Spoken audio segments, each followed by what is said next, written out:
all for being here today. Thank you for translating theories into action. I want to share with you something. A few days ago, I went to the anti-discrimination office at my university, at a free university. I wanted to report of a systemic discrimination which I experienced within the institution of the FU. Namely, the accusation of being an anti-Semite, based on the so-called IHRA definition of anti-Semitism. In response, the head of the anti-discrimination office told me, "Don't do this to us. It's not our responsibility." The anti-discrimination office blames me for daring to report anti-discrimination to the anti-discrimination office. Shame on you! Sister, this is gaslighting par excellence. And I am not a singular case. Look around you. We all have been through this in the last few months. It is by the virtue of the IHRA definition that Germany justifies its terror against us. It is by the virtue of the IHRA definition that Germany raids our homes, our universities, our cafes, our safe spaces.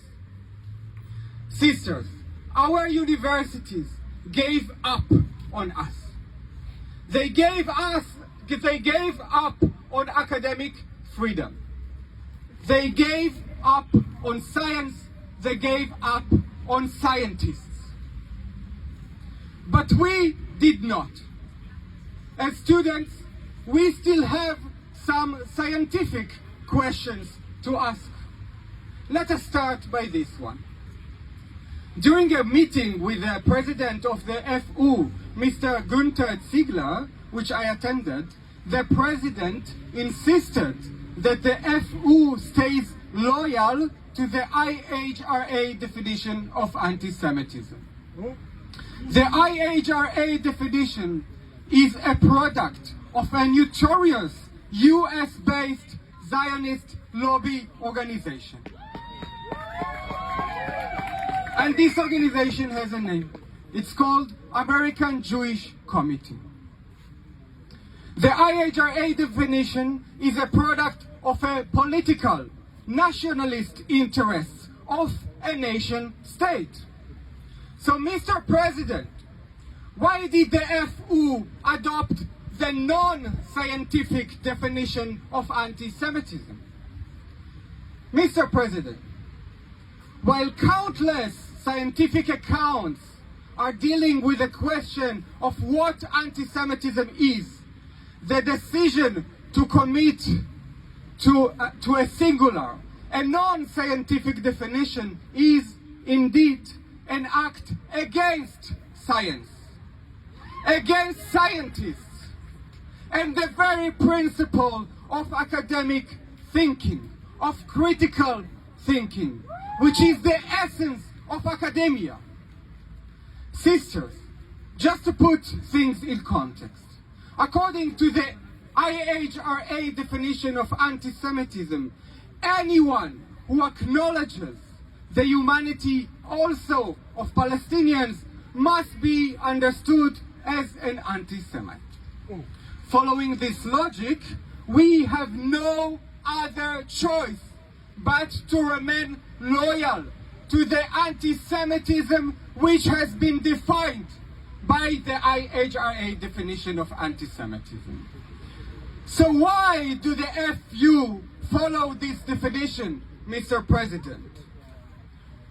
Mr. Günther Ziegler, as a head of a scientific institution, aren't you supposed to promote science instead of racism? Aren't you supposed to promote science instead of the actual racist manifestation which anti-Semitism is?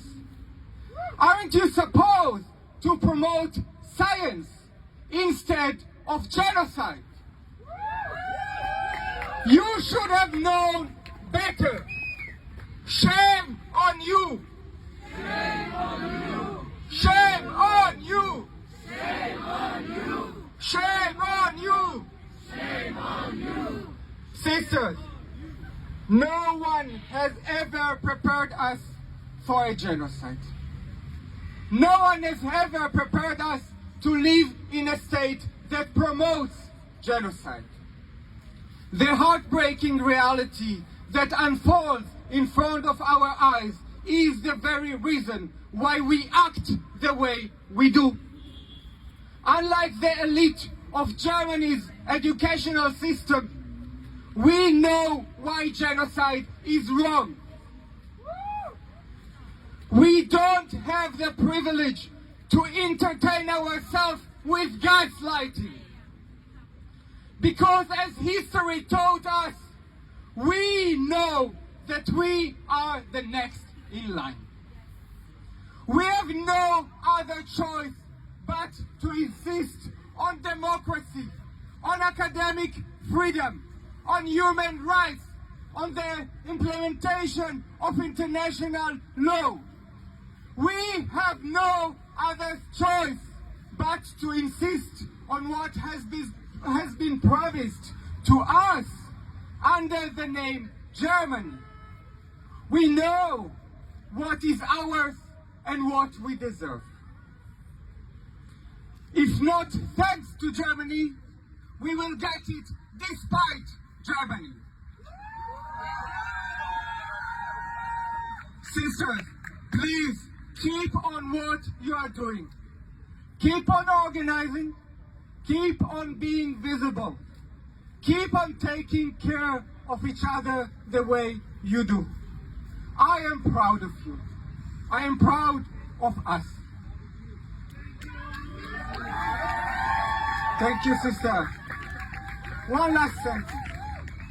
To free Palestine from Zionism is also to free Judaism from Zionism.